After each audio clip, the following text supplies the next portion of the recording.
नमस्कार। आपको बता दें कि भारत में आर्थिक विषमता और बेरोजगारी का संकट गहराया है। इस परिदृश्य में राहुल गांधी की हालिया चर्चा और प्रस्तावित नीतियां एक नई उम्मीद की किरण है। राहुल गांधी ने आईटी प्रोफेशनल के साथ बातचीत में भारत की आर्थिक विषमता और जॉब्स क्राइसिस पर गहराई से चर्चा की। उन्होंने जीएसटी को सरल बनाने, टैक्स सिस्टम को एमएसएमई की सहायता के लिए पुनः डिजाइन करने, किसानों को एमएसपी के माध्यम से सुरक्षित करने और जॉब क्रिएटर की क्षमता को बढ़ावा देने जैसे कदमों की बात की। राहुल गांधी का मानना है कि तकनीकी का उपयोग करके सभी भारतीयों को विकास की प्रक्रिया में शामिल करना चाहिए, जिससे कि 90% आबादी पीछे न छूट जाए। राहुल गांधी के प्रस्तावित समाधान न केवल आर्थिक विकास को समर्थन देते हैं, बल्कि समाज की हर वर्ग को साथ लेकर चलने की दिशा में भी महत्वपूर्ण कदम है। इन प्रस्तावों से एमएसएमई को बढ़ावा मिलेगा, किसानों की आय सुरक्षित होगी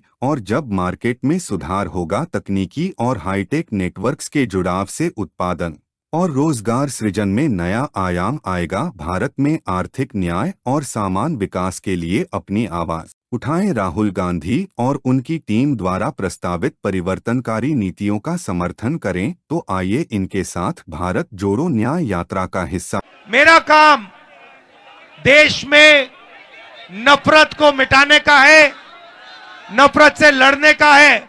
और जैसे आप जानते हो, नफरत को नफरत जा सकता है।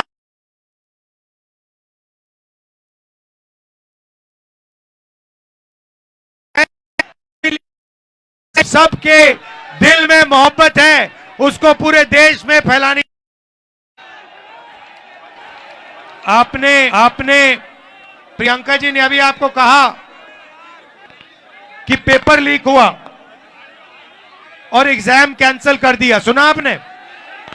देखिए, सीधी सी बात है, ये पेपर लीक इसलिए होता है क्योंकि ये लोग के युवाओं को रोजगार नहीं दिलवाना चाहते, ना दिलवाना चाहते हैं। ये सीधी सी बात है।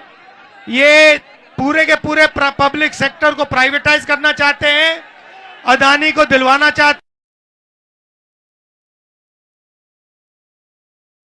हैं।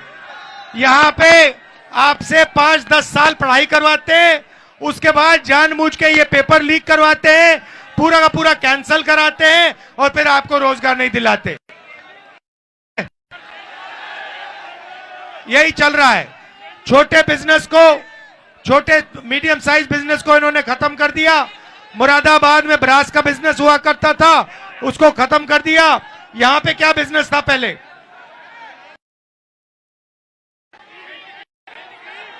यहां पे अच्छा खासा हैंडीक्राफ्ट का बिजनेस चलता था, इन लोगों ने इसको रद्द कर दिया, खत्म कर दिया।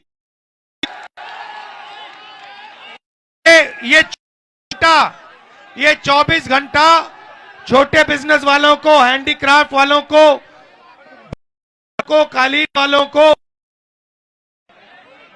खत्म करने में लगे हुए हैं। और सच्चाई ये है कि रोज आएगा, ब्रास से आएगा, खेती से आएगा। और ये जो बड़े बड़े उद्योगपति, इस साइड में आ जाता हूं, चलो देखो। और ये जो बड़े बड़े 2-3 उद्योगपति हैं, जिनको ये पूरा हिंदुस्तान पकड़ा रहे हैं, ये लोग रोजगार नहीं दिलवा सकते। और काम चाइना का माल हिंदुस्तान में बेचने का है। ये 24 घंटा, भैया ये एक सेलफोन दो मुझे, एक सेलफोन दो। ये देखो, मेड इन चाइना है। इसको यहां किसने बेचा? इसको यहां अंबानी जी ने बेचा। फायदा किसको हुआ?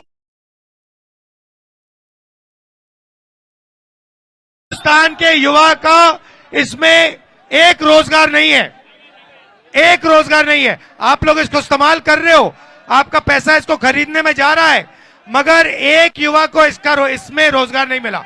चाइना के युवा को फायदा मिल रहा है। मैं चाहता हूं इस फोन के पीछे मेड इन संबल हो, मेड इन मुरादाबाद हो, मेड इन यूपी हो। और ये थी आर्थिक अन्याय की बात। सामाजिक अन्याय, 50% ओबीसी, 15% दलित, 15% सारी की सारी माइनॉरिटी, 8% आदिवासी। हिंदुस्तान की जनता है जो दलित, पिछड़े, आदिवासी, माइनॉरिटी वर्ग से आते हैं। आप कोई भी बड़ी कंपनी की लिस्ट निकालो, उनके मालिकों की लिस्ट को नहीं मिलेगा, एक दलित नहीं मिलेगा। 90% का आपको उसमें एक नहीं मिलेगा। मीडिया के मालिकों की लिस्ट उसमें आपको एक पिछड़ा नहीं मिलेगा। 90% के उसमें आपको एक नहीं मिलने वाला। सही बात। आप प्राइवेट अस्पतालों के मालिकों की लिस्ट निकालो, प्राइवेट कॉलेज यूनिवर्सिटी की लिस्ट निकालो, हाई कोर्ट की लिस्ट, जज की लिस्ट निकालो, आपको यहां कोई 90% वाले कोई नहीं मिलने वाले। यहां पे आपको चुने हुए 3-4% वाले लोग मिलेंगे, वो अरबपति होंगे और वही काटते रहते। और मोदी जी उनकी रक्षा करते हैं। मोदी जी अंबानी की, अदानी की रक्षा। काम छोटे बिजनेस वालों को, मजदूरों को, किसानों को खत्म करने का है। वो मैंडेट दे रखा है इनको और वही काम नरेंद्र मोदी कर रहे हैं। युवाओं, बात समझ जाओ। आपको भूखा मारा जा, खत्म किया जा रहा है, आपको बेरोजगार बनाया जा रहा है। आप भैया एक बात, आप इधर आओ, चश्मे वाले आओ, इसको बुलाओ। आपका नाम क्या है? अली। सच बोलना, झूठ नहीं बोलना, पक्का? आप मोबाइल फोन दिन में कितने घंटे चलाते हो?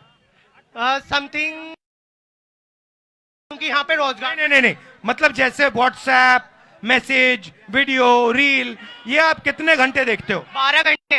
ये भैया 12 है, ये 12 घंटे। अब ये 12 घंटे क्यों देखता है और ये सारे 12 घंटे देखते हैं? भैया हिंदुस्तान में रोजगार ही नहीं है। अगर आपने अभी तक सनराइज समाचार को सब्सक्राइब नहीं किया है तो सनराइज समाचार को सब्सक्राइब कीजिए और बेल आइकन को भी दबा दीजिए ताकि आप हमारे आने वाली वीडियो का नोटिफिकेशन सबसे पहले पा सकें।